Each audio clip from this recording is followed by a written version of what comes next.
The Random RPG Maker Roulette! Massive pile of unknown games. Pluck one out, timer for 30 minutes, have a play, and see if we get something good. Welcome back to Random RPG Maker... John Wizard? Random RPG Maker Roulette. Anyway, today we're playing Stargazer, which I know absolutely 100% nothing about. And I always expect whenever these games have an animated title screen, because I know from experience that it's quite difficult to get those to work in older versions of RPG Maker, so they must be using the custom scripts for that. Right, I like that little particle orb in the lady's hand. I have no clue what this is, but I'm already hyped. I will love the light, for it shows me the way, yet I will endure the darkness, because it shows me the stars. Ogmandino. I don't know if that's a quote from someone in universe or someone out of universe. They just like randomly decided to start the game with a motivational quote, but okay. Welcome to Stargazer. I never really like it when games like break the fourth wall immediately and are like, hey, we're like out of universe saying exactly all these things. Like, it's okay when it's tutorials, but usually I want to get in to have a bit of establishing like context for the game before we go straight to the tutorials. It does kind of break the immersion a bit. But I'm not going to complain about like literally the first text box in the game. I don't know if it's bad or not yet. Oh, this one seems to not have support for keyboard at all if it's only mouse. Okay. Well, I don't want to skip the introduction on my first go, of course. Until one of us wins, we'll always end up back here. That's a cool mix of like slightly older sprite style for the version that it is. I think that's the RPG Maker XP style, but this seems to be made in VX or VX Ace. Because yeah, the tile sets definitely don't seem to match there. Not in a bad way, it looks really cool combining these. Either that or it's a custom one where they've like stretched them out to like be a taller one. I can't really tell off the top of my head. Then I'll have to beat you quickly.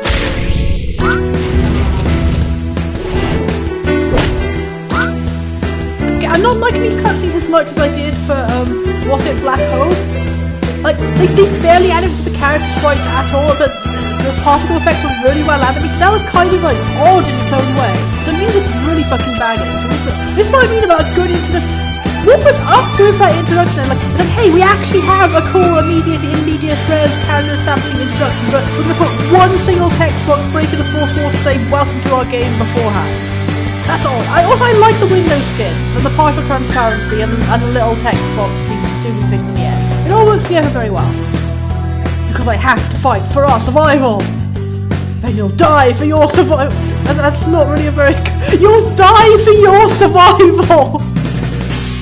So be it. But like, okay, this went from hype to like playground insults very fast. Lord. Doesn't have to be this way. Think about what you are doing. I don't know what you are doing, so I have no context. Really going a bit over the top of the particle effects. And again, they didn't even animate them like walking or anything.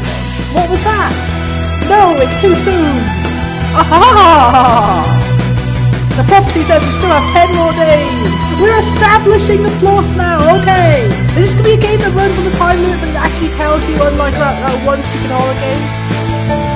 Does it now? Oh, it's italic text. That's honestly rare in RPG Maker games to have like italic and bold and stuff like ever actually really used. I don't know why. I gotta say the font is also pretty good in this. Like it's not fully pixelated, it's not super blurry. It's a decent font. It's all good. The text boxes are great. The interface is great. The sprites look wonderful. I'm just not sure what's going on. And who exactly told you that? You broke the sacred pact. Clichés! See, I was gonna say I was interested in what it seemed to be like two lesbians fighting at the start of the game and like, oh, is this one of our former friends or like our actual lover or something and we've been torn apart? But like, I think I maybe was giving it too much credit. It seems to just be like, destiny, villain, destiny, villains. But why? We are not ready! Because you are... Why are they not using any contractions? Is this one of the things I just want to make it sound more serious and fancy by having the end talk a bit too formal. All these characters both just very formal people. But you are a fool and you will not live to see the end of the world. Well, no one else will live when the world ends. Like, I'm gonna kill you with your survival. But no, I'll kill you first, but not if I die first. But no, the end of it. They're just saying I'm gonna kill you over and over again in increasingly fancy ways. At least there was a slight walk animation, then it was gone immediately and just jumping up and down. Your child will never control this. Okay, the older than it looks. I was just assuming it's like teenage protagonist or something. You're too late. Nobody can stop us now. Nobody can stop I guess, my son. I'm like my mum powers. My single mum powers will end the world.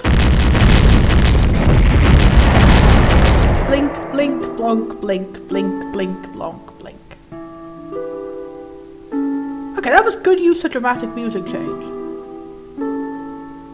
And very, very well done parallax background. And they got a logo coming in. It's also rare to see any kind of like logo animation. The only one I've seen that did that was Kareen Cross. So yeah, so far visuals 100%. 500 years later, the plot seems to be. I don't want to be mean, but so far all I'm getting is like every RPGmaker game ever. It's some kind of destiny is happening, magic.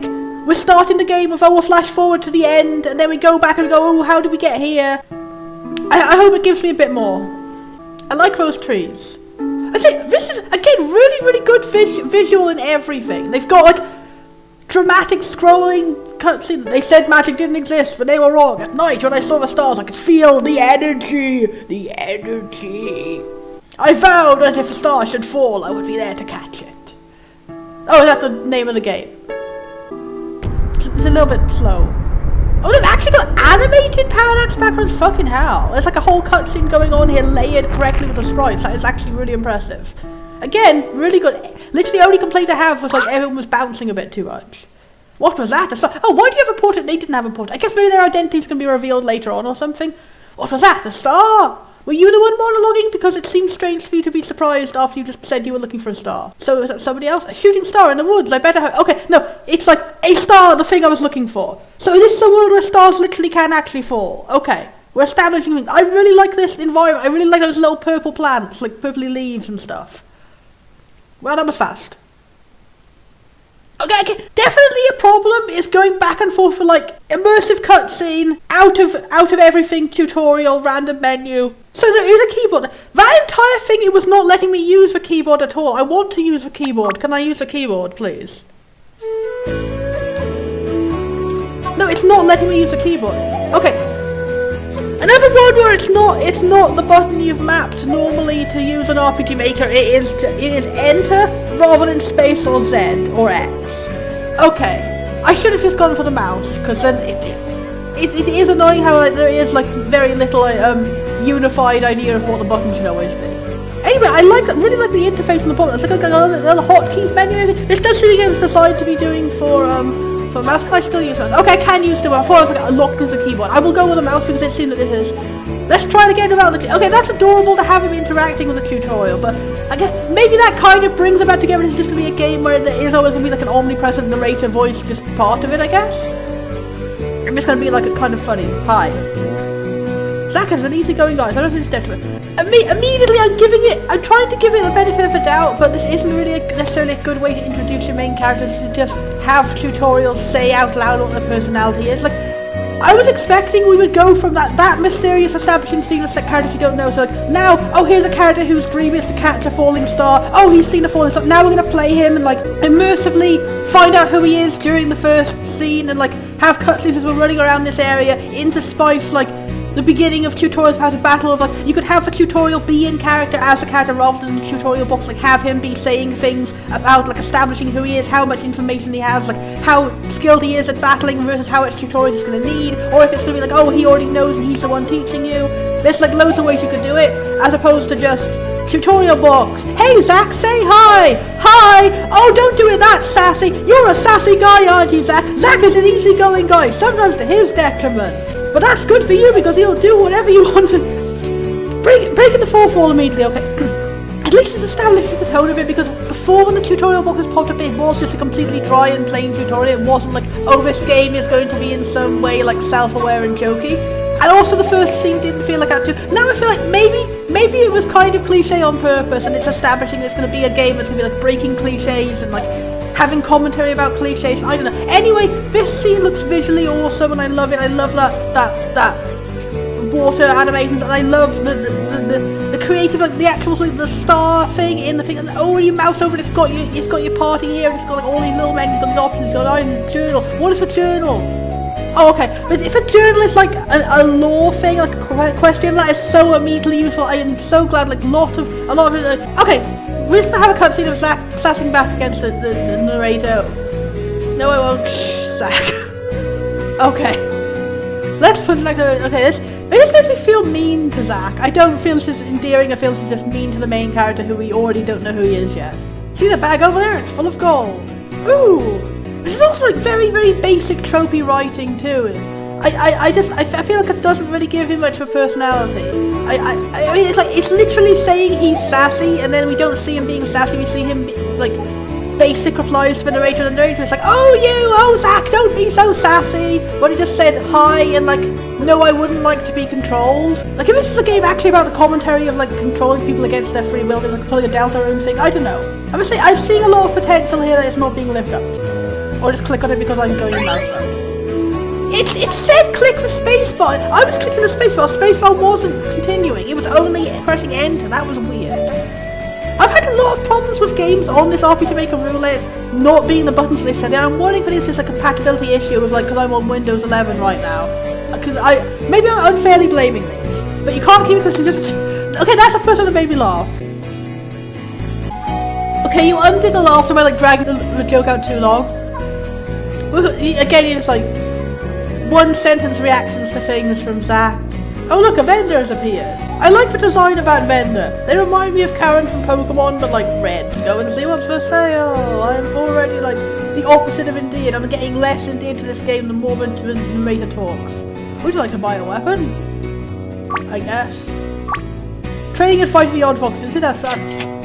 They can be funny when they want to. Slap, okay. A weapon won't do you any good unless you equip it. Very basic tutorial. You should do that now. You should do that now. You should do this now. You should do this now.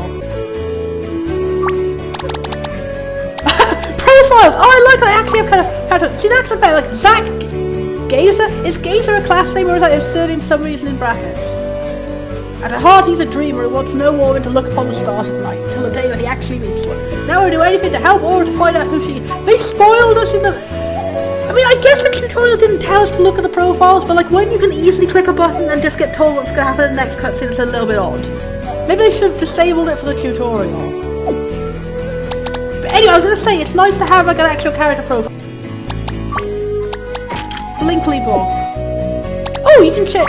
So you can change who's to start the party. I wonder if there's any puzzles or like different interactions with NPCs doing that. That's nice. I'm gonna check out the journal. It is a quest journal. That's good and convenient. I like when games have like a lore journal, but again, you can pick up extra facts about the characters without it having to be like shoved in. And like, if a game feels like they don't have confidence in being able to like show the character's personality through actual cutscenes, rather than just having a tutorial book come up and tell you, it can be like, hey, look at this in the menu. If you want to learn more, it's entirely optional. Let's move on. I don't know. Nicely equipped. Oh, the weapon merchant looks sad. Oh, you ask him what's wrong. You seem a little sad. Down. A fox took my foot. Here's our first quest. The fox is directly over there. This is really like the most bare minimum tutorial ever for anything. I'm just getting zero enjoyment out of this, sadly. Oh, cool. That is a good transition for it zooming in like that. Like I said, I love this interface. It's really visually interesting. I really like it. Just so far, all the substance has been just exactly what you would expect from any RPG, and there's no defining identity yet. I hope when we get into an actual cutscene, once we get past all this, it'll be good. Maybe I'm just being salty because like when I'm doing this self-inflicted time limits, tutorials are not very useful. So it'll be Zack versus Sly Fox. Battle starts after. Okay, you genuinely don't need to tutorialize that. See, attack.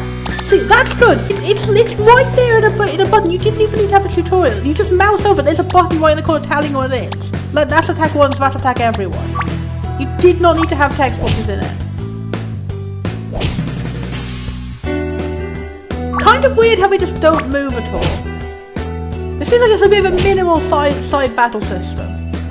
But I guess it might make sense if it was in a version of a game that didn't already natively have a side battle system. It's like using the script and stuff. Oh, I love you, default fanfare. We haven't heard that too often, surprisingly. You defeated the fox, now you can loot him. Stand on the remains.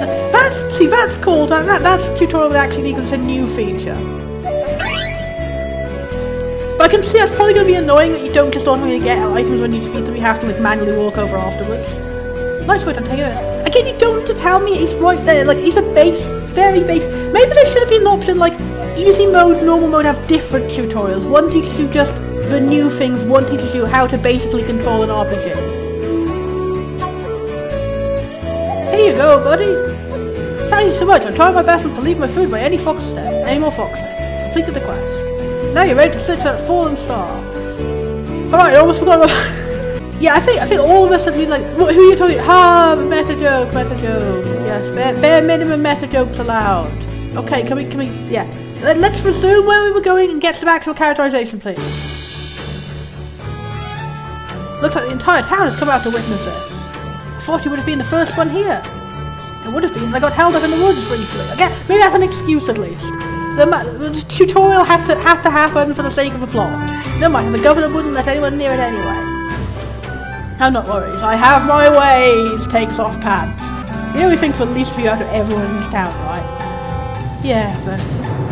You know he thing that you know in life. Again, it is just telling you what the character is. But at least it is in-universe characters talking to each other this time. I'm not deterred, I'm optimistic. He has not seemed remotely sassy so far. What are you talking about, Shuto? He just seems like a cheerful guy that other people are being slightly mean to. I am more inclined to believe that the profile saying he's an optimistic dreamer. It is a little bit annoying how stoppy and starty it is with a mouse. I guess that this might actually be made in an earlier version of RPGmaker and they just like used the plugin to like make the resolution higher. That's what's making me think it isn't. Because the mouse click controls aren't quite as good. As far as I go, I'm not one to cross the governor. The Groven. Oh, cute governor! Look at that little grandpa face! Is that like a goatee in a different colour than the rest of them, or just have like some sort of weird little zombie mouth? That's as far as you go, thank you, Zach. The meteor has been claimed by the chaps. Okay, he's a bad guy. He doesn't look like a bad guy. He looks like an endearing grandpa. Come on, Gov, let me take a look. I can help you identify him. I have trained many much on it. I'm an idle dreamer. Psst. Psst, over here. I'm surprised the grandpa didn't hear you. Hey, we said we're a rickety old ladder to sneak around on a meteor. Want to join us? Oh, FF9 memories. Absolutely, let's do it. Great, it looks a bit unstable, so we need a volunteer to test it out. I'm your man. I knew you'd do it.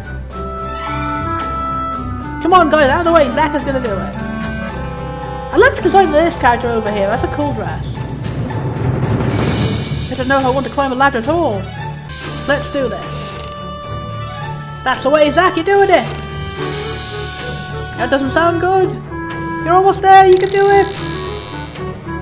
Watch out, Zach. It's going to fall. Made it. Come on, guys. It's safe. Grandpa Zoom! What is the meaning of this treachery? Get away from there, you sneaky derelicts!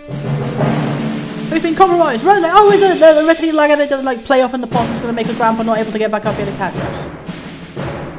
It's all up to me now! Or not, he's just going to stand there and not pursue them anyway. Okay.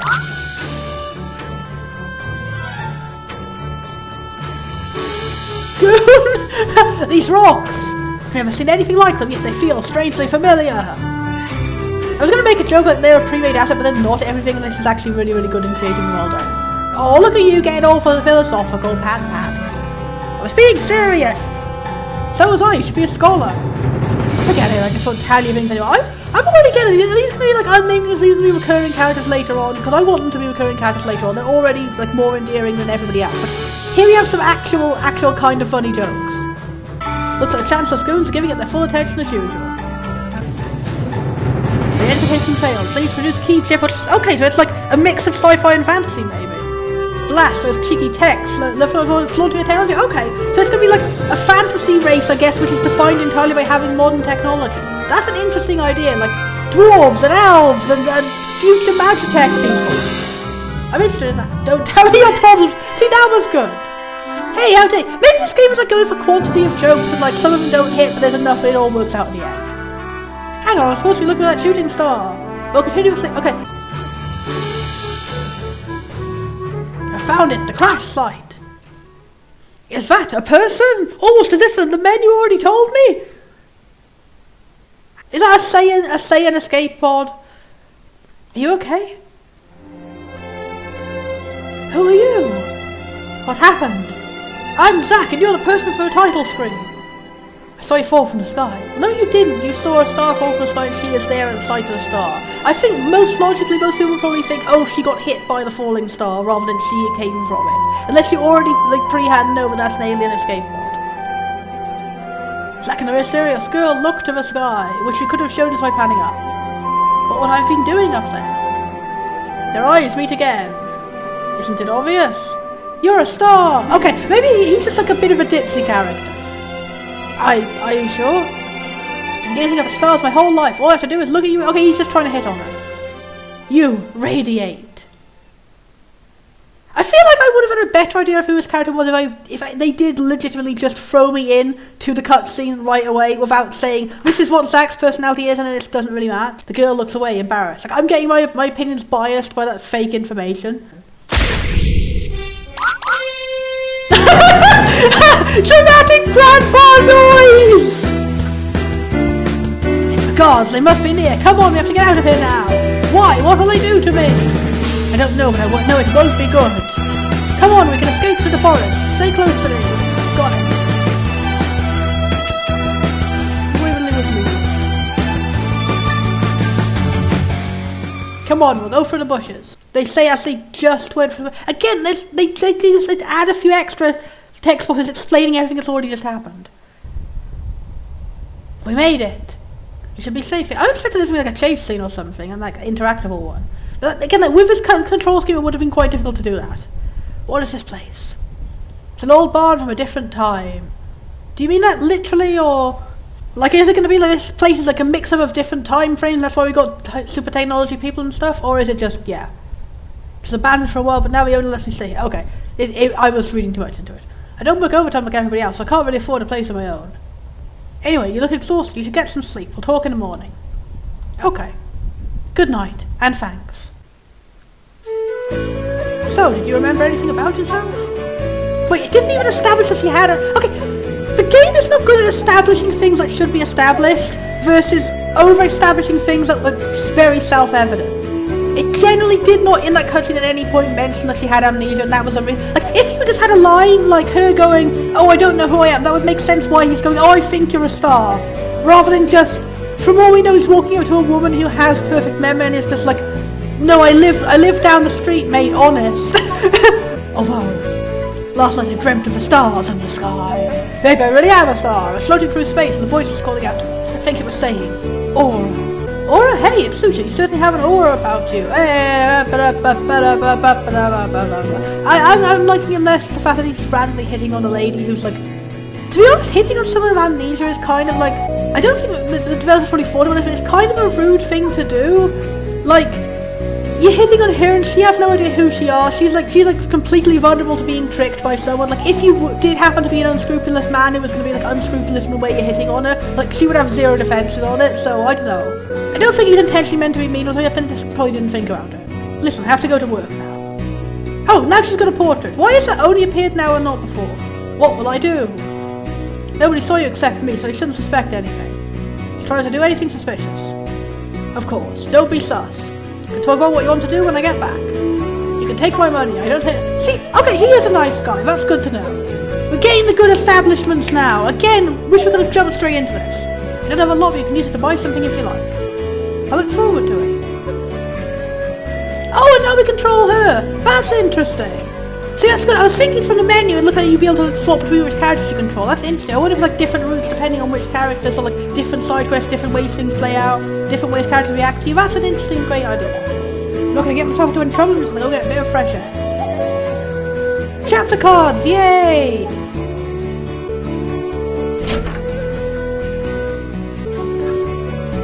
Hey there!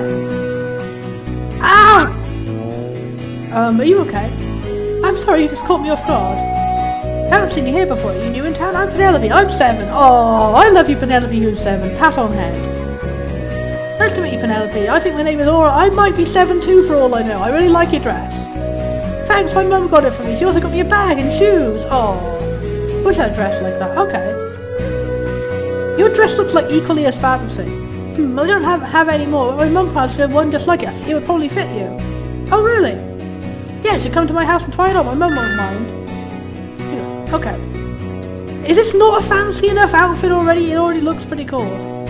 That sounds great. Follow me.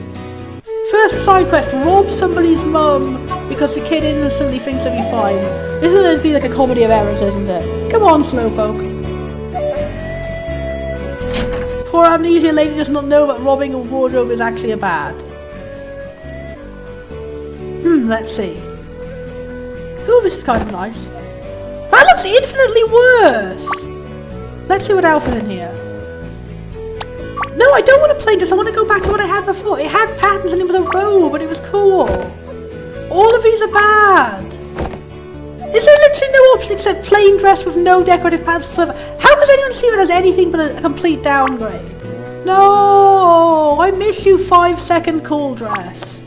This will do nicely, I guess. Like, if you're going to give us multiple outfits, why not just give us the option to stick with the one we started with? How do I look? You look terrible! I'm not going to lie because the game says it. We should leave now. My mum doesn't like when I go... So we have just stolen this against the... Are we going to have a Cypress later on when we meet the mum and she's like, what the fuck is happening? Oh, we have a Cypress now and we know what the fuck is happening. Oh, hello there. I see you've made a friend, Penelope. I do hope my daughter isn't bothering you too much. Not at all. I love your dress. I think I have one just like it. You have to go now, mum. Okay, so was she sneakily doing this on purpose and it wasn't just like accidental kid, not unawareness? Oh, are you new here? Where have you come from? Oh, I fell from... Mum, we can't talk now. We're in the middle of something. You're being rude to your mum for no reason.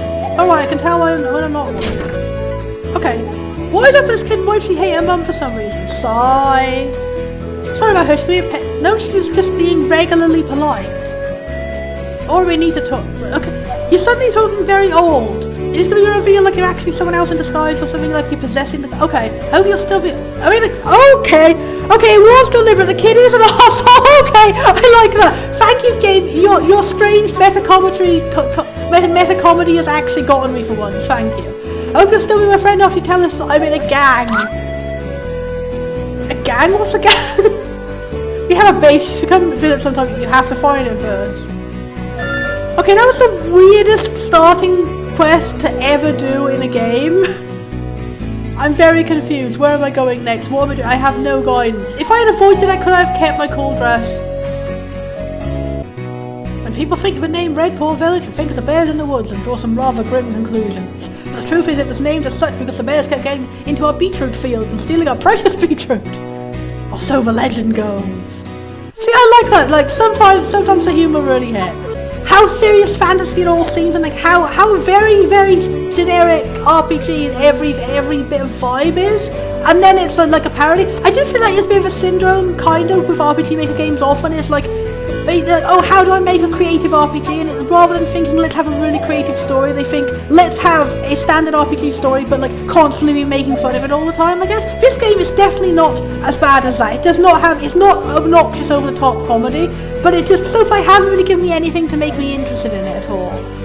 There have been a few moments where the comedy has been good, but just the fact that it's like, it is just so much. It's not too much, but it's enough to make you feel the game isn't taking itself seriously, so why should you take it seriously?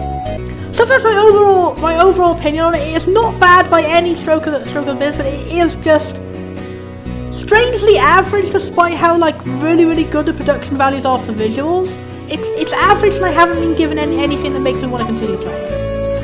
Also, the plot reminds me of a movie. I can't remember what it's called, like Stardust or something. Wasn't it a movie where there was a girl who literally was a star who fell down from the sky? But here I think it's like she's an alien or something like that, or like if it's like a magical star being. So you'd think the idea of like, oh, a magical star person has fallen from the sky would be immediately very interesting. But the fact that they have like a slightly unusual plot, but they have it delivered in such an ordinary way, it doesn't really get you home.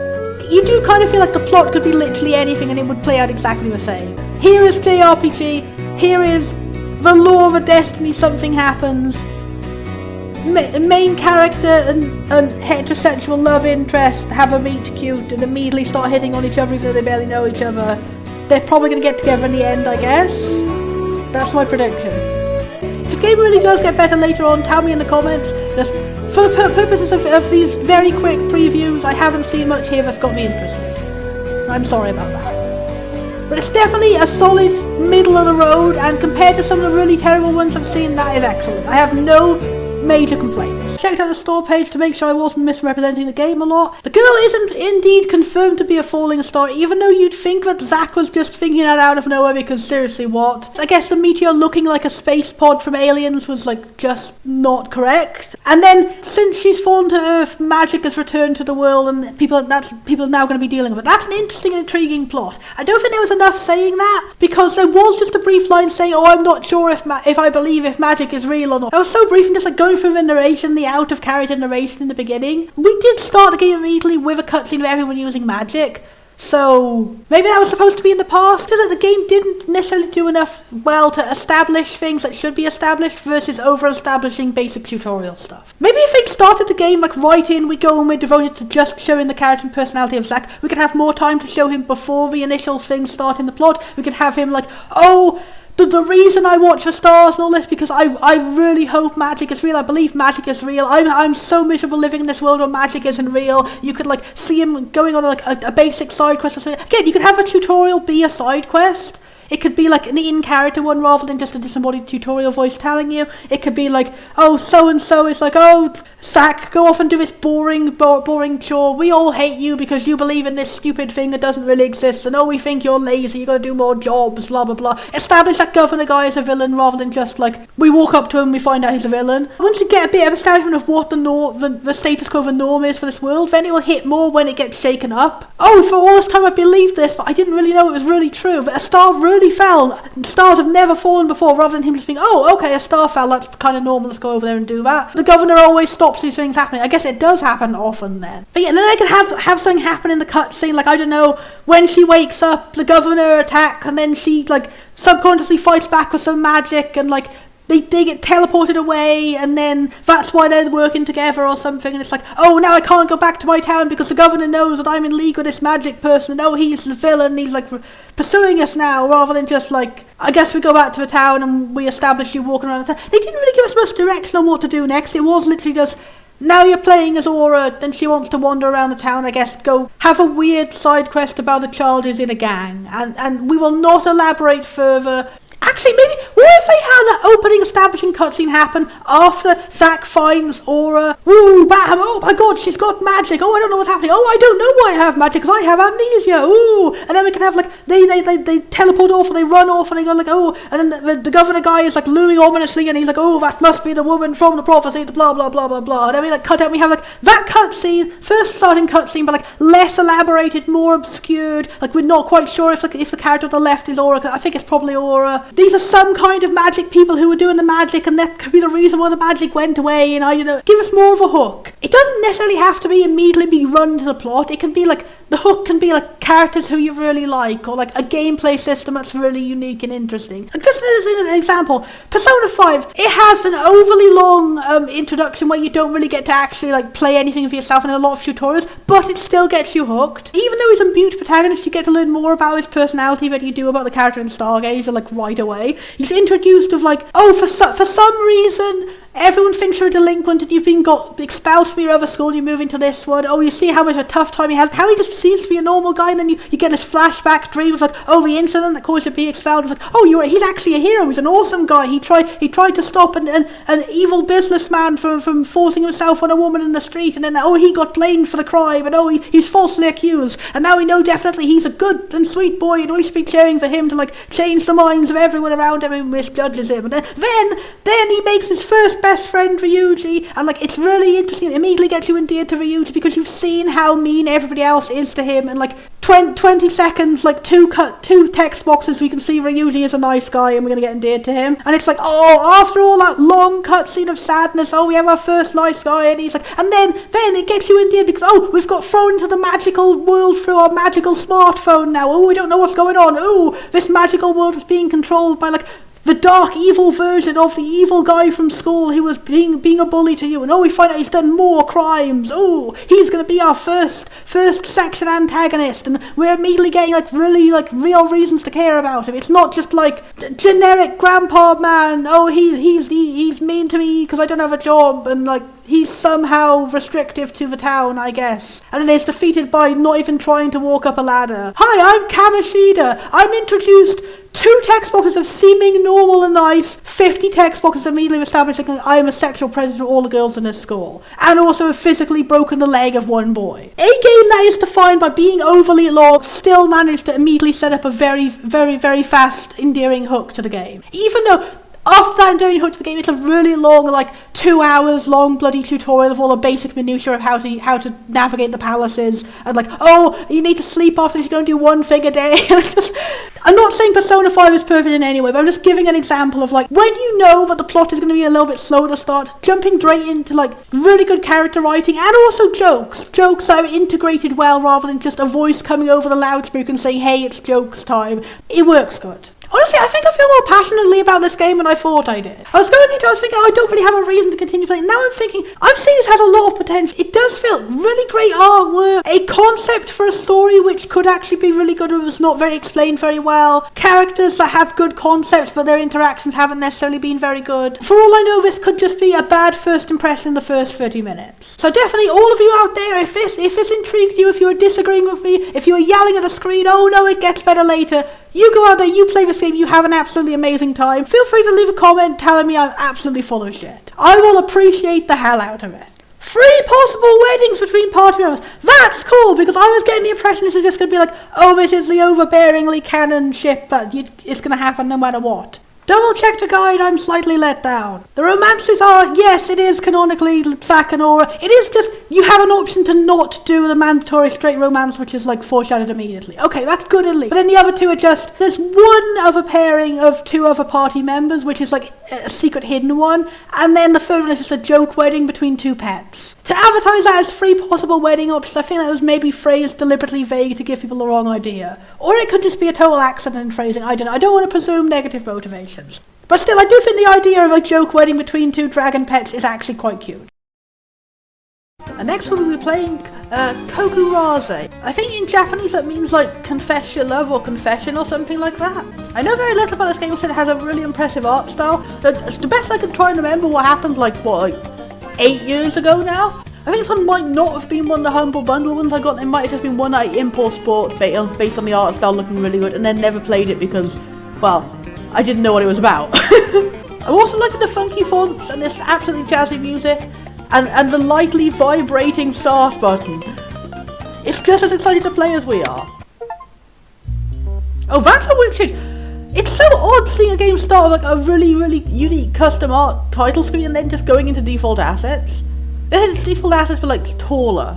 Female student goes, Female student says, See, the really unique art style as soon as we get to actually portraits. I think it's okay for me to make that as like just a personal complaint. I don't think it objectively makes the game bad or anything, but I think we've had a lot of ones where there's been a big clash between like different art assets being used. I think games which use like the default backgrounds and then unique art for the portraits are like the biggest cause of art clash. That's just my personal opinion. I know other people might not be as put off as I am. But I just always feel like if you have one really big, bombastic, in-your-face, completely unique art style, then the rest of it not living up to it just makes me feel sad. And specifically, it hits a bit more with the overworld, because the overworld is what you're going to be seeing 95% of the time. Like, I don't want the cool, unique art style to be reduced to tiny little boxes on the screen. Anyway, male student says nothing. Hey, I just, nothing. Nothing. I love you! Please go study with me! I manifested a entirely different character design for that unique art style. That cutscene, I didn't even click to progress it. That cutscene was over in literally like 2 seconds. It just automatically stopped.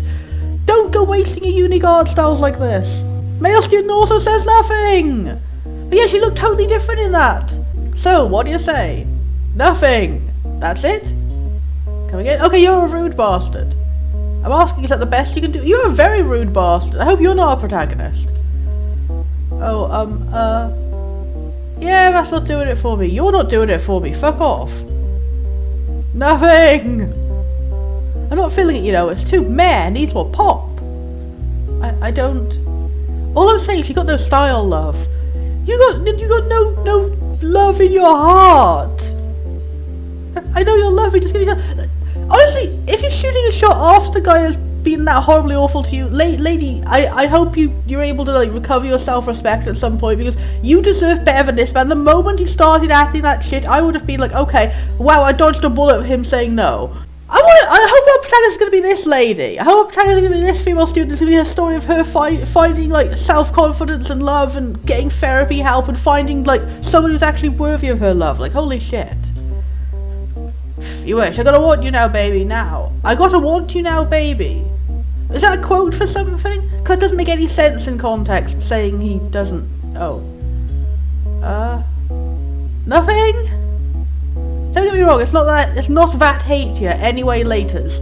Okay, is this a bad translation? Because this seems like a very unique bad translation if so. Like the strange mix of like terrible grammar but really, really casual like phrases you wouldn't expect anyone to use except if they were a native speaker. That's odd. I wonder if it's maybe less of a translation error and more of just like an editing error, someone didn't notice all the typos. Just don't go! Whatever happened to heart-pounding excitement? You destroyed it because you're an arsehole! You don't deserve better! Again, all these voice cutscenes going automatic before I get a chance to even look at them! Ba-dump! Why would you decide to make a game with a really unique art style and have it only appear in fractions of a second in auto-progressing cutscenes? I'm Sakura Kamata and I've got a crush on Yoshimitsu Kwai. Are you also got a crush on this arsehole man? Why does everyone give a shit about this arsehole man? But I'd die if you ever found it. You've got a really cool unique art style too! Why? Because of who I am. I'm painfully shy, and whenever I even think of Yoshimitsu, I realise he's an arsehole and I give up and I go away and I date someone better. Nothing. Phew. Whoa, that was close. It only passed out right there. Oh, I really don't like this kind of gimmick in like shoujo manga. It's so weirdly common. It's like a gimmick like, when I feel feelings of love, some other thing happens. Maybe I was just biasing. Once I accidentally stumbled into a manga where the gimmick was, oh, whenever I get my feelings of crush, I need to piss myself. And it was a piss fetish manga, and there was nothing anywhere warning it was a piss fetish manga. And I bought this copy of this manga on like a 3-hour train. I was like, okay, I'll pass the time by reading this random manga that looked cute from the shop at the train station, and then I was left stuck 3 hours with just a book I never want to open ever again. Anyway, no offense to people who actually do have a piss fetish, but just like, literally, if a manga is going to be sexually explicit, like, actually have a warning on it, actually have a rating, please. I can't wait just thinking about him. Imagine if I wanted to tell him. Nothing. Nothing. Tell him. Okay, so I'm assuming in Japanese this is like a title drop of the word Kokurase, and that's somehow gonna like summon the magical Kokurase demon who helps you get your loves. That is my assumption entirely for the fact the text box turned green. I don't know what that says about me, that's the first place my brain went. Hey, you okay? What's wrong? You passed out, you feeling okay? They didn't animate her in any way passing out, that was really confusing. Okay, thanks, yeah, sorry, I'm fine. You were delirious back there. No, really, I'm totally fine, thanks. Hold it! What now? Phoenix, right? Something on your mind? Huh? Oh no, not really. Do you have a magical power to sense when someone wants to confess their love? Is this somehow going to be magic? Why is there a statue of just a man's severed upper torso? If you say so. I'm gonna go now. That's how I kind of feel when playing this. This is a game that's most immediately, like, completely put me off. It's wild how just, again, games starting with a cast of unrelatable arseholes is one of the most common flaws we've had in the whole marathon. You've got to give me a reason to give a shit about what's happening. Like, this lady isn't an arsehole, but the whole point she wants to date an arsehole. I don't want to date an arsehole. I have no incentive whatsoever to help her achieve her goals, because her goals have been blatantly and instantly shown as completely shit. The strange girl's about to reveal it. Pay close attention to what she says in this colour. Oh, so it is going to be like Phoenix, right? It's going to be like detectivizing who she needs to love. But we already know who she loves because we saw him. And can I hook her up with someone else, please? Can I deliberately fail a mini-game and get it to anyone else who is even 1% more respectful? Do-re-mi. What? Huh? Dialogue in green is what you call a key phrase. Important dialogue will be logged as a key phrase. We'll dive into key phrase logs a bit later. It's a key phrase. If you're worried about telling him a key phrase, use these key phrases. Comes at a cost, but you'll have to help how you need. So is it actually magical? Okay. So now we've gone from confessing to the worst man ever you don't want to get to now we're going to run up to him and say musical notes at him? Is this lady deliberately sabotaging us to just try and like, make everything go worse? Riho Ikeburo, freshman, find her and use the words. So is she not Riho Ikeburo? So does she have a crush on a girl instead? And we have to find her? Or is this like, this lady has to find someone else who'll give her the romance advice? Her. There's a lot of filler dialogue, a lot of like some person says something in the next dialogue box is just literally nothing, or her. She'll help, seriously. Okay, so she's the person who does the magical advice somehow, and the code word is do re mi. Okay. Oh, that's nice little cut-ins. So it's like one of them would have like a skit system of like just like little incidental dialogues. Let's go for a stroll. Press shift for walking to run. Press X or S to open the menu. You can save and load data from there. I like when tutorials are actually in character. Top of the screen shows your current location, the character you're controlling. Get hints on what to... Oh, so like, is it like every chapter you'll control a different character trying to confess to a different person? Can I quickly get to the next character because I don't care about getting this lady together with that arsehole? Also, this is supposed to be a school. This looks like a medieval dungeon.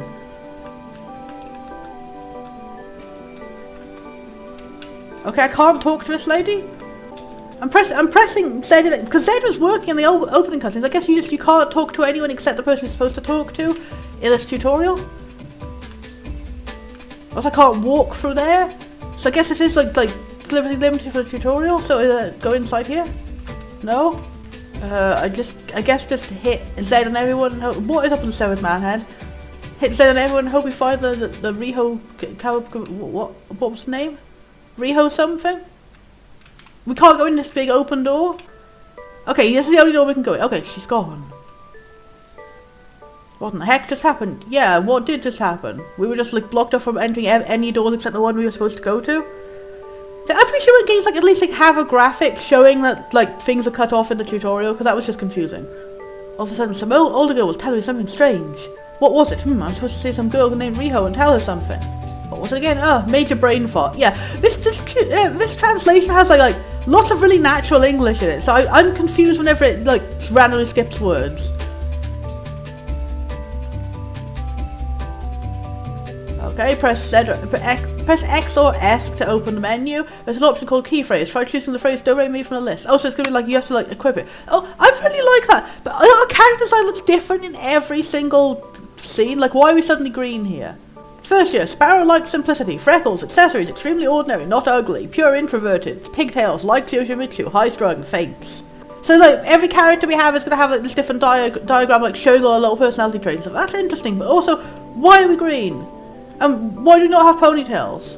We had ponytails before, like now we have like green, like onion-shaped hair. Bingo? Ah yeah, there's a phrase, do re mi, and it should help you with a problem. Bingo, yep, utilising key phrases is absolutely crucial in the game. If you're ever stuck, and give it a try. I wonder what she's like, maybe she's a good listener. I wonder if she'll even listen to my problem, what to do, think she'd even be up for it? Maybe she helps others with their problems too. Bet she's got a handful of other Yoshimitsu love-struck saps. How many girls are infatuated with him? Why is any girl infatuated with him? Guess paying a short visit wouldn't hurt. She's just a freshman after all, same as me, maybe she's stuck in the older building like me. Not the new one in the front, the old one in the back where the freshman go. Thank you. I was going to say, like, this is really, like, over-tutorializing, but in this case, thank you, because it's kind of confusing how you can only go in the right places, so at least tell you where the right place is helps. But there's, like, 3 different buildings, so why is this the old building? Are you Riho something? Are you Riho Ikeburo? The one and only. You have a really different looking art style. Everyone seems to have entirely different eyes in this. It's cool, but also a bit clashing. And you don't have any teeth? The one and only, and you are? Oh, I'm Sakura Kamata, a freshman. Well then, Sakura, what do you want? Maybe we should use that phrase I was told. So we have to reselect it every time, that's really annoying. Mind speaking up? Do re mi. Ah, okay, I get what this is, gotcha. So who is it? Oh, well, he's, Yoshimitsu. Oh, Yoshimitsu, okay, gotcha. Yes, I'd like to speak about it. A bit about it. Let me get back to you after school's out. I'm in front of a statue. See ya, I'm a busy girl. You're not gonna hear me out? Sakura stood there dumbfounded. Riho Ikeburo ran off. Where in the world could she have gone? Okay, now you switch to put Riho in the driver's seat. The bottom left of the menu screen shows which character is possible to switch. Use switch on Riho to make a character you control. Okay, so you have to control every character in the story. Why are you purple now? You don't look, again, entirely different art style for the menu, basically. Entirely different art style for the overworld, the menu, and the character portraits. There you go. Using switch allows you to control characters to progress through the story. So you get to play as like every single player in the story. You have to like wrangle them together to get things actually. That's a good idea. Use a key phrase to remember and pass things along. Use both key phrases and switch to progress through missions. Oh, and characters in the switch list that have tasks that are denoted in green. Characters without tasks are denoted in brown. That's red. That's clearly red. You ever get stumped, switch for green character. At least that's good, because in games that have like too much freedom, it's like you can switch and do everything. There's always a problem with like, oh, there's not much guidance of like what I'm supposed to do next. Actually having them highlighted like this is the one you should switch to next is helpful. Also, I like how it's not just like this is the one I'll progress upon. It's like everyone who could potentially do something is highlighted, so it's not making it too easy either. That phrase is code for a new assignment. You've got quite a reputation after all. Now then, time to meet up. The weird headman. I'll leave a message right here, and that's that. Tall school statue! You have become Chillchuck from Dungeon Meshi. Now it's time to switch, progress, and unlock all the characters. So you have an entirely new person? So this is like the Kokurase team is now assembling or something? Who are we? It doesn't say who we are. Can we unlock? Oh god. You have ghost powers? Second year horror otaku, hair sticks up, hearing unparalleled, long sleeve shirt with tie, timid, dynamic vision unparalleled, rice ball, ume combo. Oh, yummy, I want to try that. Sees things only Canter. Sees things only Canter? Okay, so he can see things, but why is that put as sees things only Canter, or like, he sees things no one else can see? I guess if you had to sum it up in a short amount of letters, then you have to go for that, but anyway. Horror? Question mark? Member of Kokurase. So it's like Kokurase crew is like the people who come together to like help people confess to people. And this guy has ghost powers somehow. I can't move. Oh, so I have to switch now. Okay. That was weird. That was a really weird way to do it. I like this character design. It should have like just automatically switched you, honestly. Okay. Junior follows orders, hair, accessory, mysterious, twin tails, sweater, even in summer, knee-length shirts, tights, 80 denier. What does 80 denier mean? Meg Idabashi. And her portrait is not even showing her face, that's weird. You look like a full-grown ass man. Hair. Pafar. A red scarf on the founder's statue, that's a signal to meet. But who are they? It's something that few here at Hanasato High School know. They're the Kokurase, however it was. They're the title screen. Rumours pass from one person to another about the existence of a secret group. Secret spies that do the most mundane, boring thing. Their name is Kokurase! Yay! And that's presumably how to spell it in Japanese. Oh, we got an animated cutscene opening. Neat.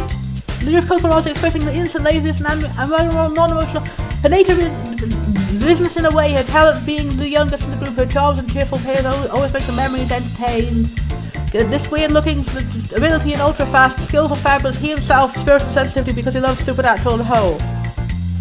Mysterious, beautiful, and the group members don't know much about she thinks she is usually the humble and modest, being quite neat, but once gets a mission from the other, she can change her personality and... Everyone has a difference to the high, here's a problem, here's one which is untranslated text, untranslated text, untranslated text, untranslated text. Everyone's in a different art style every time they draw them. Well, there goes the sign. Time to head to the hideout. I'm stumbling over my words so much because I'm so confused. Our hideout, it lies beyond the end of the corridor ahead of you. Why are you saying this out loud to me, the player? Why did you need to tell me from just walking? Why is there a skeleton? And then just around the corner was this ghost that was floating there.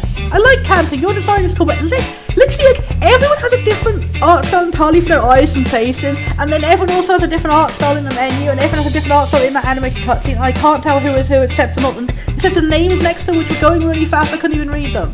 And then just around the corner was this ghost that was floating there. Can you ever tell a story about somehow squeezing a ghost into it? I like you, I like ghosts also. Meg, I like your design, why is your hair all stitched up?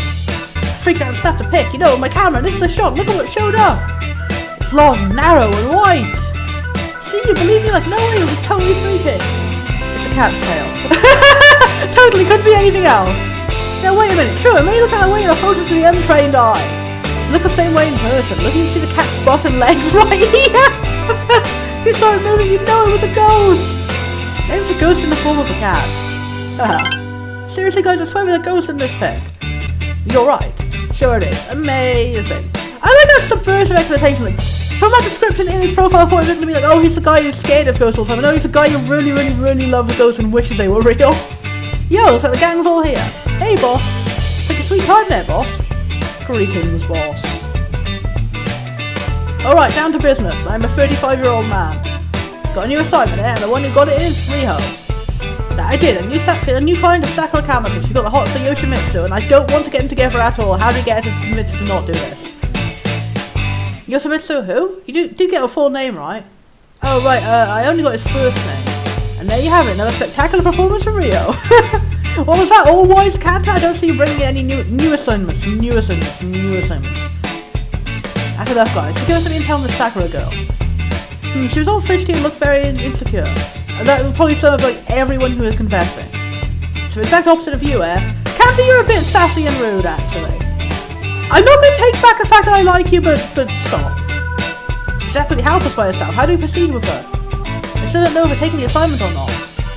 Indeed, not to mention that great tale but since Rin's got her hands all over it. Hey, just because you're jealous of who's Rin? Is it like Rin Riho or something? Or is like Rin somehow a nickname for Riho?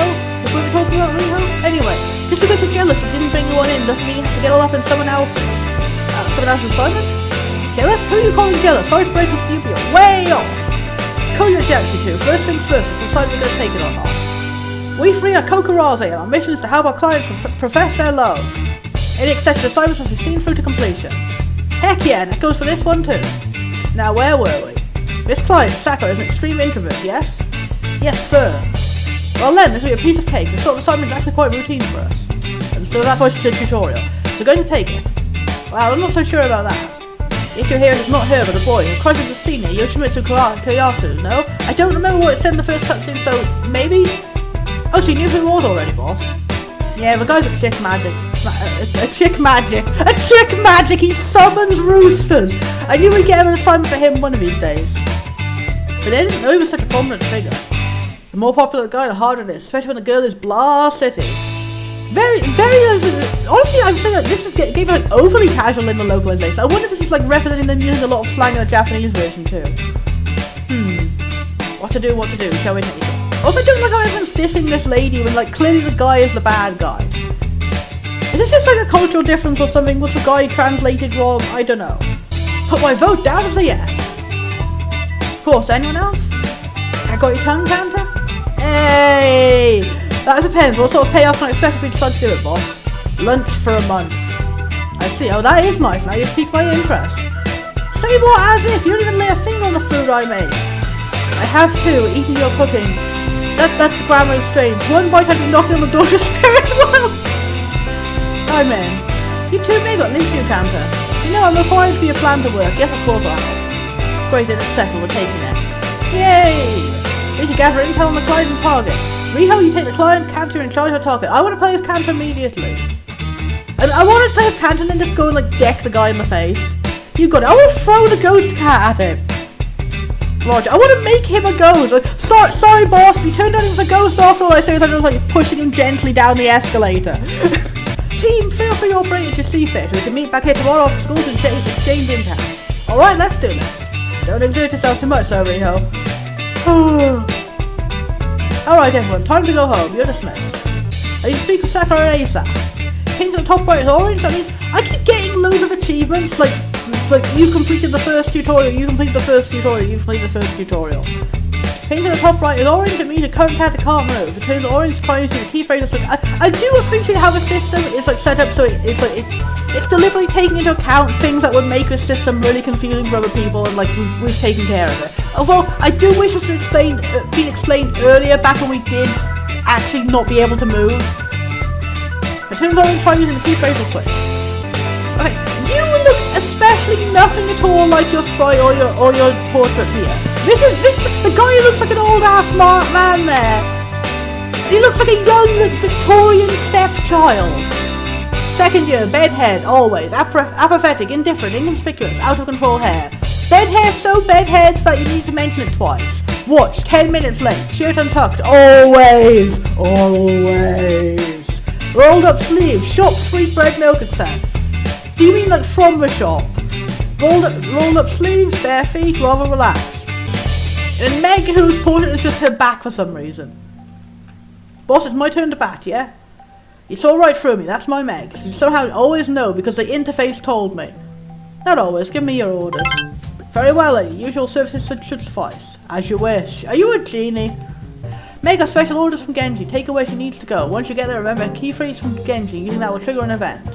No, we already checked them here. Why do we have a fucking skeleton? Is it kind of annoying having to backtrack to a statue again? Can't be seen. I must wait until no one is looking.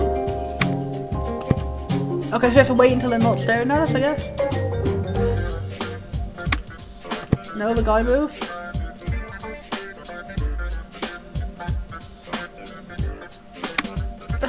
So, our first fucking actual bit of gameplay is a really annoying timing puzzle.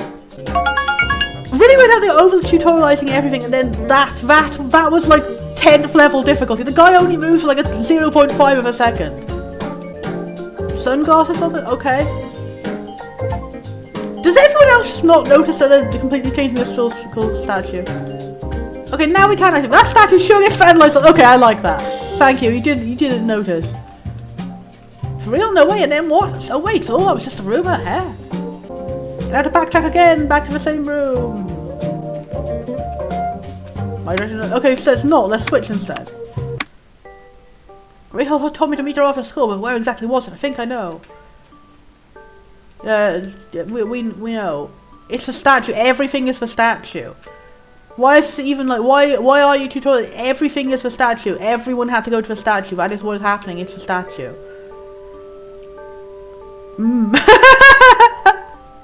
Huh? What is this? It's bald. A balding statue indicates that the assignment has been accepted. I do like the silliness of all this. First, Kokurase was set into motion. The following day. Boss left me in charge of a Sakura assignment. It's my assignment, so I must see it through. Professing your love requires mental preps. Let's start there. Let's see. I'll go with training. Yup, failure is not an option. I'll prep for the real thing. Even the most severe introverts can gain confidence with enough practice. Where to start? I know. First we gotta find a place to practice. I don't want to play with Yuriko. I don't want to help her to confess this man at all. I can't have her knowing that I'm a member of Kokurase. So why? So somewhere inconspicuous. Like if you just told her like, hey, I'm part of a secret group, I'd help you confess. That would like instantly make everything better. Like if you're just a total stranger walking up to her and being like, hey, come with me to like introvert training, she's probably gonna say no. Our timer is up. We'll walk around until we like, where is this? Phrases. There we go. Yo, Riho! Oh, it's the informant. Oh, I mean. Tama Yogi from the Broadcasting Club. So you got a new one, her, an assignment. Yeah, was she someone you introduced? Heh, I was looking forward to an interesting twist. I'm sorry to say my plan for this one to go buttery too. I hope it twists. I hope she ends up confessing to someone, literally anyone. Like, again, not a good way of starting the game, making you not want to complete the first assignment. I'm sorry to say my plan for this one to go buttery smooth. Let's see about that. Toodles. Oh, not going into the broadcast room? Not today, the key is in the usual spot. I bet that's a bloody chat statue again. Oh, okay, see you around. Sakura must have heard it from her. So is it the broadcasting room is free? Oh, well, so you can use the area to practice for a heart's content. Great, we'll do it there. I gotta give her something if I use that room. She'll bitch about it later if I don't. Pick something up on the way there. I'm gonna switch to Kanta because I don't care. Well, here I am, the 3rd floor hall. Boss says Yoshimichi was a senior, which means he should be on this floor. Now, and let's see what we can dig up on him. I like how the music changes depending on who we're playing as. Let's see what we can dig up on him, eh? Kanta insists he sees ghosts. There's a reason for that. He possesses extraordinary audio and visual perception. Press the A key to activate his power, which wasn't visible before, can now be seen. Give it a closer look. Okay, great. I did pick like the best character. Thank you. Okay, it's a bit annoying how. Okay. It's a bit annoying how they slow you down. Oh, schoolboy be on you. Damn, but here I'm actually getting another love letter. He got called to the back of it. That's interesting. So he thinks it's ghost, but he's actually just like perceiving someone who's very far away. He's not here. Guess my only choice is to chase him down. Okay, I can't press A to activate it again, so I guess that was supposed to be what we had to do. It is a bit strange how it literally disables you from doing the wrong option. I suppose it's helpful, but it also like limits the player freedom a bit. Where is the gym? The guy? Okay, so this is the gym, I guess. There he is. Oh, what's this? He's busy. He's confessing to letting up another girl. Oh no, he's made another girl cry. That makes me even more want to make him succeed somehow. Oh, and there he goes. Oh well, I got some juicy gossip regardless. Yosemite turns down yet another girl. He's on a whole other plane of existence than I am, that's for sure. Projecting into the astral plane of incels. And with that, my investigation comes to an end. I guess I'll look for some spirits around here while I'm... Oh? Green girl? Oh, isn't this a piss? See, there was someone up before who had green hair in the menu, and they claim that they can do green hair if they want to. Also, your hair is grey in the sprite and it's brown in there, and you would have got green hair in the menu. Oh, isn't this a pit? Someone's already here, and they're sitting in my special chair at that. What chair? There are no chairs. It sure takes lady killing to a new level, and having stalks like this and everything. What do we have here? Oh. There's something off about that girl. I wonder if she's been possessed by a spirit. Spirit of love. That was a good one. I'll have to use it as a hideout later. Oh no, there she goes. What was up with her, I wonder? I like you, Canty. You're a sassy bitch. Wow, now I'm curious. I'm going to have to trailer for a bit. Yes, I want to continue playing this. Canter, you have a stray pixel when you move slightly upward. I want to play as Canter. I'm happy to enjoy things as Canter. Okay. Okay, this is just showing us a route she took, I guess. How would you explain that as being like good perception? Like before it could be like, oh yeah, he saw someone through the wall far away and he like perceived them as being closer or something. I guess he has like good vision and also nearsightedness at the same time. But here it's like, how could you explain good vision being like he literally was turned around, he didn't see her walk away, and now he can see exactly the path where she walked before. Like, I guess you would explain if it was like he had synesthesia and he was like picking up on like, I don't know, the scents or smells of like she had walked in this direction and seeing it as a visual hallucination. But otherwise, just like saying he actually does have supernatural powers would make so much more sense. Why is she mumbling into herself like that? Oh no, we're gonna have to call an exorcist? Yay! I better find out what she's saying using my sixth sense. Yeah, it is literally sixth sense. Why was the tutorial like it's not his sixth sense, he just has really good eyesight? Oh, there he goes again, dumping another girl like that. So, with your sixth sense you can somehow hear, I guess that makes sense if you have good hearing. There he goes again, dumping another girl like that. No one should allow it kind of guys to be spoiled. Yeah, exactly. I'll get such sweet revenge and use them into just you wait. Can we help this girl instead of the other one? Oh my, things are turning nasty. I client should have picked a whopper of a guy to fall in love with. That said, who was that cursed girl? Huh? What's wrong, Connor? You don't look well. Really? It's nothing really. So her name is Connor, eh? And no one noticed me standing directly behind you. Okay, oh my, look at the time. I must be heading to you nowhere. I've got spirits to assess in the spirit place. The spirit place. Okay, back to the gym again. There's a lot of backtracking to like the place you were 5 seconds ago. Did you hear there's some boy wandering around the locker room? No way, that's creepy. I hope he's not peeping on us. Some people totally lack etiquette. Oh, so we don't even get to see him look for spirits. We just have to switch to someone else now. Oh, fuck you. I like you, Canter. You were the good. I care more about you than this actual plot. Backtrack and go to a job or something. I was building a left of the playground. What is a playground? It's so hard to tell what anything is because these are all made using very, very not fitting tile sets for score. Oh, hi, Canter. Nothing.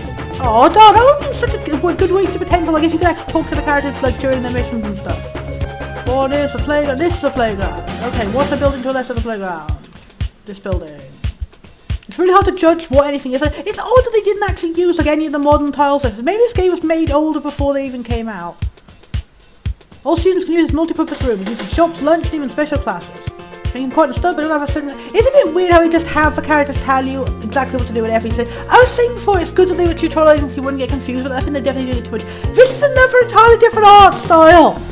Good afternoon. I like every art style that's coming up except the basic art sprites for the overworld, but they're all really inconsistent. Like, oh, maybe it's like they're trying to go for an aesthetic specifically about inconsistent art styles. I don't know.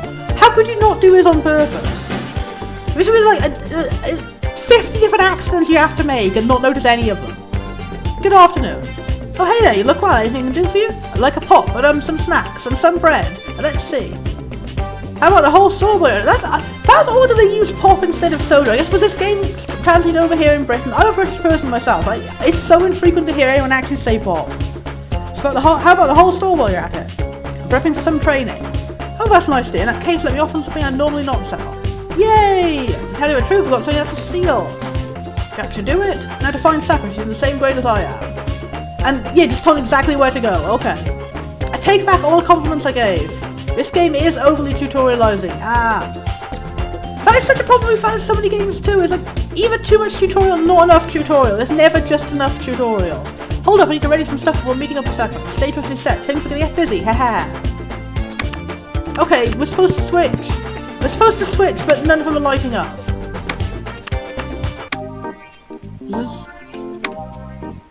Okay, so we literally just had to switch and then switch back to it. I guess we were intended to finish Riho first and not switch to Kanta, but oh well.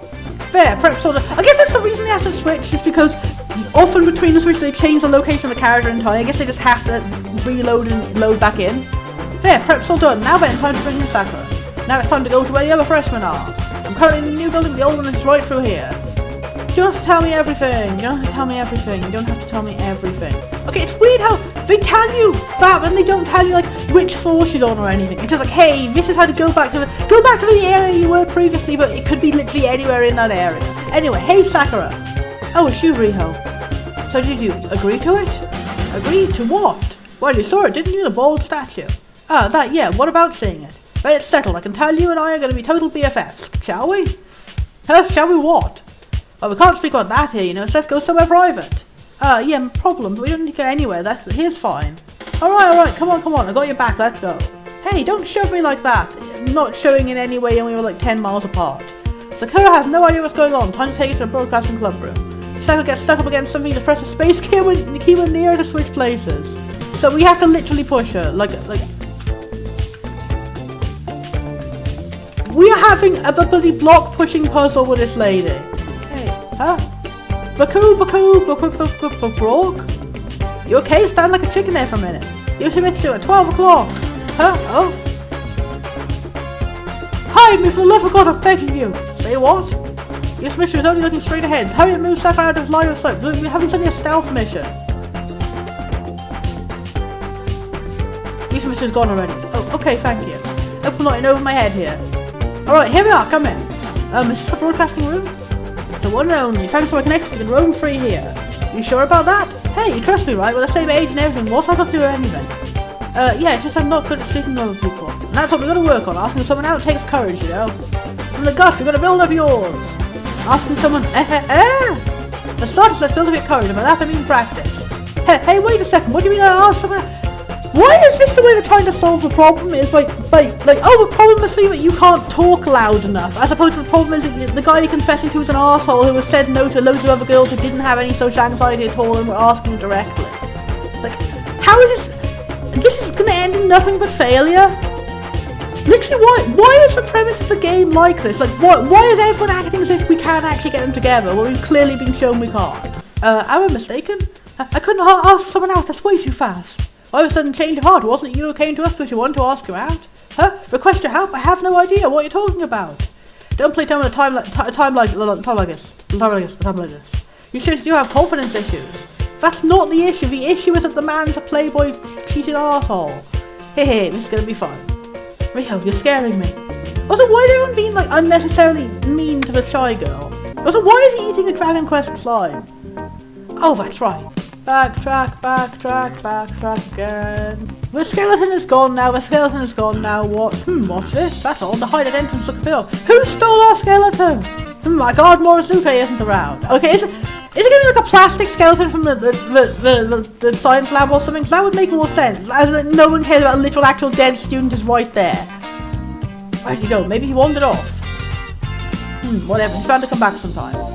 So is it someone dressed as a skeleton? Great, I made it to the hideout. Now to get started with what? Switch to Sakura, okay. Alright, let's start. Here, now let's try it here. There's a ghost. Is anyone else noticing the ghost? I don't think you should mess with that. No, don't worry, you little head. The ghost. Also, why are we in a submarine? Really odd how they're trying to use like old-timey assets to create a school. I really think it should be like literally necessary, like required, like if you're doing a game set in modern day or sci-fi to actually go out and buy a tile set pack which contains those assets. Oh, don't worry, little head. I totally know what you're doing. Someone who knows told me how. Is it the ghost? Sounds like you haven't actually handled it yourself before. Alright, just like this. No, wait, like this. The whole school is now on high alert. What is this? Professing your love has a unique ambience to it. I'm recreating it here. No, this is the ambience of, like, dying. This is the ambience of, like, the sun has exploded. So you're saying it's like this when you profess love? Exactly. Professing your love has a sugary and fluffy sensation to it. What sugary and fluffy sensation? You just made my eyes hurt. Wait, okay, let the role playing begin. This person over here is going to be... Ack. Ah, you okay? So they do have a down spot. Why didn't they show us when she was fainting earlier? Ow, yeah, I'm fine, I'm used to it. You are? But never mind that, this fellow is just Mitsu. So wait, is it supposed to be the same guy as the skeleton from earlier and they've changed its sprite between cutscenes? Okay, so it was supposed to be under a cloak? That did not portray at all. Really definitely showing a big problem is trying to portray all the overworld antics. The main thing you can be seeing 90% of the game using really not correct assets. Like, if anything, I think this should have been the focus for custom assets if you knew you were going to have very custom, very school-related things happening. Also, taking a cloak off a skeleton, apparently. Eek, this is... Come on, look closer. Hello, my name is Yosamitsu. Why is one of those words not capitalized? Ah! Hey, don't be so uptight. Fine, I'll turn you around. Nothing. See, now he's looking away. Should be easy now, eh? Why did you pull a fucking whole-ass skeleton out? Alright, action! Huh? A scent of romance in the air. These bright lights, a single red rose. So your plan to make romance happen was to lock this socially anxious girl in a room, blare red lights and sirens at her, throw an entire skeleton at her, and what were you expecting to happen? Riho? Cut, no good. This is where you profess your love. This is where you explain what the fuck is going on. Sigh. Alright, and action. A scent of romance in the air, a bright light, a single red rose, a massive skeleton. That encompasses the hidden feelings within me. Saying that's a terrible advice for a confession. If you went to a guy and said that, you have no idea what the fuck you're talking about. Especially if he's a skeleton. For love of a lifetime, Sakura Kamata, your flower blossoms today. Is she supposed to also say that to him? Is she supposed to walk up to him and say her own name as like an anime episode title? What now? And action! Action what? Why are you supposed to do an action? Explain! Oh, Yoshimitsu, Yoshimitsu is right in front of me. Why are you playing it? Why are you not at any point explaining where you get the fucking skeleton?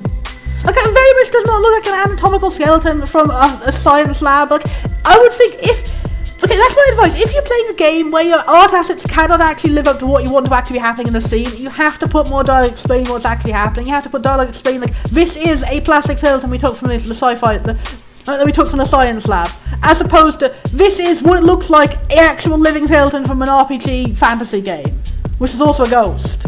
Yoshimitsu is right in front of me. Now's your chance, do it. I like you. Ooh. Ah, phew. Fun. Ah. Hey, Sakura, hang in there. No, totally different art style. No. Okay, this time it's not automatically progressing. Inconsistencies. I can't believe you passed that to even a fake version of him. Sorry, this is going to be more work than I thought. I knew I was hopeless. Of course I am. Never fear, there's no assignment we can't complete. I don't want to complete this assignment at all. Why are we not addressing the main problem that this guy is a bad dude that you shouldn't want to confess to? Speaking of which, what do you mean by assignment exactly? Oh, look at the time. Sorry, I'm going to go. I'll find you again later. See you. Okay. Okay, I'm just going to save here, and I'm going to say I don't want to play this anymore. It's a shame. I really love the interesting concept, the idea that the art styles are good individually put together. They don't necessarily work very well. This idea of like swapping between characters to solve a puzzle, but they kind of ruin the fun of it by overly tutorializing everything. And also just the fact that the starting case is one that you don't want to complete. Like, is this some kind of cultural difference? Was it a translation difference? Was this guy supposed to be in any way desirable originally? Am I just not getting this because I'm asexual? I would think that even people who are heterosexual will be able to think, like, you've seen your man literally, like, being a horrible rude arsehole to some other lady who confessed to him. Why would you think, I'm sure he's fine, I'm sure he's great, I'm sure it doesn't say anything about his personality being awful, I'm sure he's not going to do it to me when I confess. Why is no one taking that? The problem is that he is going to be awful to her when she confesses. Like, there is no incentive to do anything to train this lady to be less socially anxious, because I know no matter what you do in this training arc, she's going to fail at the end, because the guy is fundamentally unlovable. Really, the starting case for tutorial case is where you should be pulling your A game. You should have any reason for people to want to play.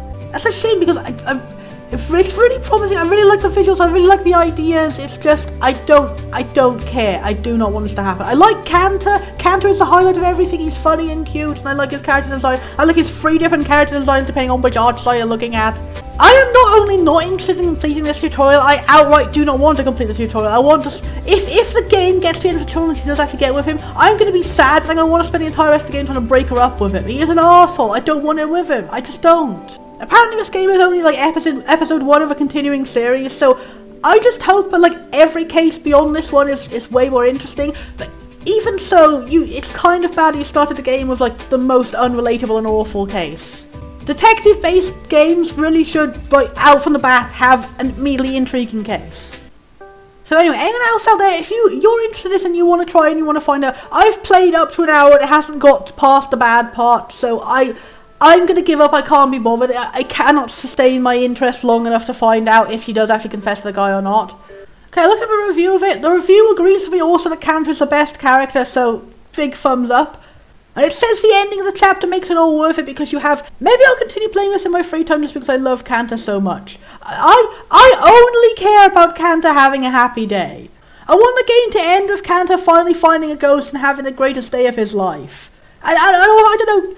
Grape gelatin, whatever his favourite food happens to be, it manifests from the sky, a literal ghost comes down and hands it to him, they have a wonderful day chatting together about how ghosts are really real, telling him every single way that the ghost magic works. He writes a wonderful newspaper article and becomes famous in the school because of it, and also enjoys grape gelatin, which I'm for no apparent reason headcanon as his favourite food, in absence of the game actually telling me what it is. I want to know everything about Kanta, he is my new friend. Anyway, I don't like the game. I finished playing chapter 1 and it was not worth it, and I wish I hadn't. It was just a lot more frustration that the vast majority of puzzles, the air quote puzzles in this game, is just monotonously going back and forth between the same 1 or 2 areas, and often having like, everyone should gather back at the hideout. Now you have to like manually switch and walk these 5 whole people back to the hideout one by one, over and over again, making the same route. Literally, why would you not just make that, let's go to the hideout, snap, in a cutscene, we're there. It just exists only to show off the mechanic, I guess. There are a lot more frustrating moments when it's a complete binary between either we will explain really, really down to the finest detail where you have to go next and ruin all fun in the mystery, and then we will not give you the slightest fucking clue where to go. I got so confused. I wondered, like, Kanta's just left the shop. I wonder where he's gone. How would you expect you'd find out where Kanta has gone when he has left the shop? Would you go follow after Kanta? No, you can't find him. Would you go wander outside and look at every place to find him? No, you can't find him. You know, the one place you wouldn't go when you're told why has Kanta left the shop. The shop. That's where you have to go to end it. Kanta does not spawn anywhere else on the entire map until you go back inside the shop and ask, oh hey, Kanta was in the shop, do you know where he's gone now he's not in the shop? You literally saw him walk out of the shop. The entire cutscene made it seem like he was supposed to go in that direction where he was walking, but no. He will actually spawn in the area where he actually has gone after you have gone and backtracked and asked the second time, where has he gone? There were also several moments where a character would light up with the colour in the menu to say that they had something new to happen, and then they just wouldn't. And times where a character's like key point would say, oh, I should go here and do this, and then, oh, you can't do it, you haven't done it in the right order yet. It was like 5 characters light up, they could all do a thing, but you'd have to only click on one of them, and then the other ones would do it in order, and there's no indication of what order. There was one moment where you literally had to go back and forth into the same character over and over and over again. You just had to go to her and then switch to anyone else and switch back again. Like, again, it was all within 10 seconds. It wasn't even like, oh, go and do something else for someone else. It was literally switch to anybody else and you switch back to her and her plot has progressed. It was also a weird, like, sudden gameplay change. At no other point in the entire game do you have a chase sequence. At the end, when you're putting things together for the final plan, there's a mandatory chase sequence which is unnecessarily difficult. I played this, like, 30 times. So you got to do your plan. There's like, oh, one of these NPCs will notice you if you don't go, and then she runs after you faster than you are able to walk, even when holding down the shift. And she just keeps going back and back and back and forth and then suddenly darting in a different direction. You have to memorise like 30 seconds of her doing this really complex walk route, and then get all this done. You have to walk within the 10-second bars between text boxes. Whenever a text box pops up, you can't move anymore. It's so badly programmed at the end of it, the very end of it, the last time you have to move, that you cannot move because they're just constant text boxes. Like, you stop in one position and then she is moving, continuing to move on her walk route while text boxes constantly pop up so you can't move, and then she can just walk into you and spot you because you're stuck in the position you were before text box started. I had to like perfectly time it so that I would end that particular chase section in the place where I would need to be for the next chase section, because I couldn't move for that entire chase section because of the bloody text boxes. One thing I did find genuinely interesting is a bit where you're kind of quizzed on everything you've done so far, and you have to organise all the different keywords you've found so far into the correct order to have Genji figure out, oh, this is how we'll do our great big plan. It was genuinely interesting to see his thought process of how all these different things will go together into getting it. But again, it was an annoying part. Well, if you don't do things in the exact right order, and the exact right order is very, very unclear. There are so many bits, I didn't think I'd have to explain it because it seemed self-evident. There's two different bits of evidence which look very similar and you have to do them in the correct order. Like, you have to do the shop is selling a camcorder, this person bought a camcorder, but no, you can't just say this person bought a camcorder, you have to say the shop is selling the camcorder and then this person bought the camcorder in that precise order. And the weirdest part is that you have to do this all perfectly in order to get the best ending. Like, you have to do it without a single mistake, a single thing putting it in the wrong order and a single start over. And what I found extra weird is that the game does prompt you to make a save point before you actually pull off the plan, but it doesn't prompt you to make a save point before this moment here, which will determine your entire ending. That whatever you do in the plan does not determine your final ending. It's this point halfway through the chapter where you have to put all these things in the right order to get you perfect. And then the most annoying thing is I went through and I played through this twice to see the perfect and the non-perfect ending. And they're not different endings. The game itself tells you they are different endings. The only difference is one line of dialogue where one of the NPCs will also get confessed to by a random other NPC at the very end. That's it. Nothing at all relevant to your actual main plot. Also, everyone is arseholes. Everyone is arseholes except Kanta. Because in the end, it's like 5 different levels of misdirecting what the plan is. Genji, the leader, for some reason, I'm not going to tell anyone what my big plan is. He just manipulates everybody like, oh, it's playlists like, oh, deep, oh, Genji had this big plan all along. He was going to do all, he was going to get all together by manipulating everybody else. It's like, why would you not just tell your friends what you want them to do? Felt like a point of putting this guy's badassness above showing he actually gives a shit about anybody ever. Because the initial plan that they make you think he's doing is to fucking frame Kanta for being a pervert spying on women in the changing room. For no reason, just his friend, his innocent friend who likes ghosts and funny, silly things, to trick him into framing him. It's not even just framing Kanta, it's to trick Kanta into accidentally framing himself for being a peeping Tom. Because, take his camcorder and go look for spirits over there in that direction near a changing room. And then the Kanta is innocently not picking up what's going on, and it made me really sad. And you have to play through making Kanta do all this. And everyone else in the team, as far as they know, this is the actual plan. We are just going to get Kanta in trouble for no reason. They're all perfectly fine with it. I'm just like, what the fuck? Why are you such terrible friends all of a sudden?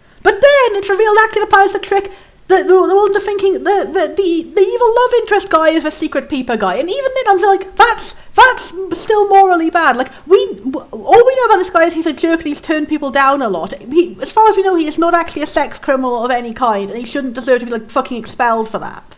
It also really goes out of its way to make the lady who's mad at him for dumping her boyfriend seem super unlikable and awful, and she's being unreasonable by all this, because she's the one who starts this whole plan of, I'm going to frame him for being a sex pervert just to get back at him, and she's supposed to somehow be wrong, but I don't even. But then, in the end, it turns out the plan was really a convoluted thing where the tape of a lady practicing how to confess him has got edited into being a horror movie somehow, and then the plan was to trick everyone into this big fake idea of multiple people being sex criminals, to get them in one place with a projector and play a tape, which would then show the big horror movie, which would then somehow make the evil love interest guy fall madly in love with the client, because all this time he was not actually bad, and he was actually being 100% genuine about he only wants to see more dramatic confessions. He's a film buff, that's it. He sees this film made of her confessing, set with all the dramatic dark lighting and the skeleton and everything, and he's like, oh my god, I'm suddenly madly in love with you, and he runs out screaming, screeching, love hearts, nose bleeds, spit flying from his mouth. He grabs her and crushes her in the biggest hug ever and spins her around in circles, and it's I can't not fuck you now. So, yeah, that wasn't very well conveyed in the previous scenes. If it was just meant to be a misunderstanding and he is, like, genuinely just, like, a socially awkward guy who didn't get that he was being mean to them, and he just genuinely was like, I like acting a lot and I want to see someone who's good at acting, then it was not conveyed very well. And also the twist wasn't conveyed very well. I don't know if I'm reading too much into it. It really was just supposed to be like, he is an arsehole, but somehow he made such a good film that even this arsehole completely 100% changed his personality. I don't know. Maybe I am giving a bit too much credit into assuming there was something deeper behind this. But anyway, yeah, you spent a few hours trying to hook up this lady with a completely unlikable guy. In the last 5 minutes it happens because you framed your friend for sexual crimes and then went, oh no, just kidding, actually, at the last possible minute, and instead a horror movie is being broadcast across the school. Somehow this changes the entire man. And then nobody even gets mad at Genji afterwards for what he's done, all this stuff. And then Kanto is not at all upset for the fact that he almost got framed for sex crimes. It's all just played off as, oh, Genji, one of his silly tricks as usual. Oh, wasn't he so badass tricking all of us into doing this big thing?